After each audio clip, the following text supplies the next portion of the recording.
if you don't know the culture or have never heard about this tradition, this story might shock you a little bit or really may be hard for you to understand, but I'll try to explain it. So this story comes from Zambia.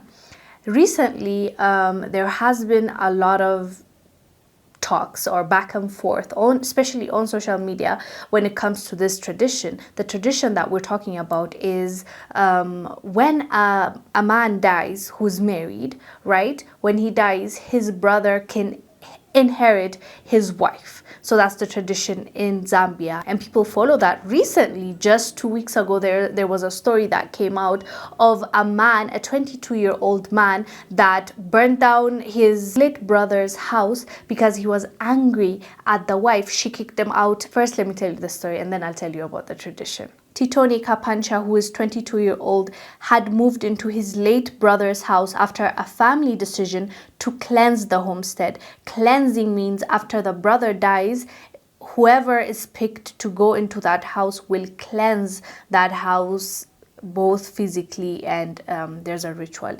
So after performing the traditional cleansing, the widow asked the young man to leave her house, but he refused and he got angry. He threatened to unalive himself or turn down the house when he was asked to stay away from his sister-in-law. He went out to drink, came back home and literally tried to burn down the house. Like, the police had to get involved and help so that the fire doesn't go and destroy other people's houses as well. So the reason why he was angry was because his brother's wife didn't want him there. The tradition is the brother goes to that house and cleanses her, so it's also physically. It is believed that it will cleanse any misfortune and death or sickness that might come to that household if the brother of the man that just died comes to do that, you know, with the wife as well. It's kind of like a physical thing.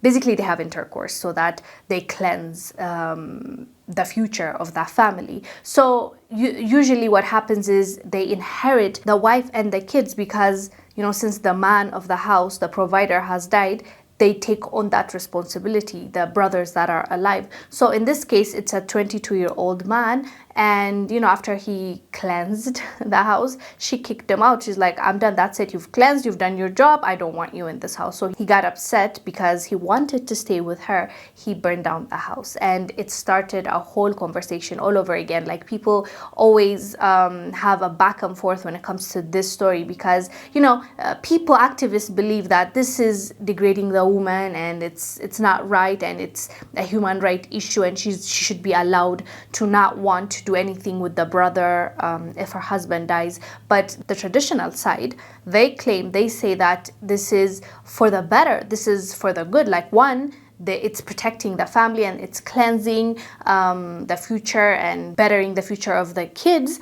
And also they believe that it is protecting and covering the woman. She won't be alone. She will be taken care of by the brothers. It's like they believe it is for the woman. So there's a back and forth, and it's still, by the way, legal. It's in the law. So people are fighting to change that law, and people are also fighting to keep that law. But anyways, fam, what are your thoughts about this tradition in Zambia? I am Wongel Zelalem. I'll see you on the next one. Bye.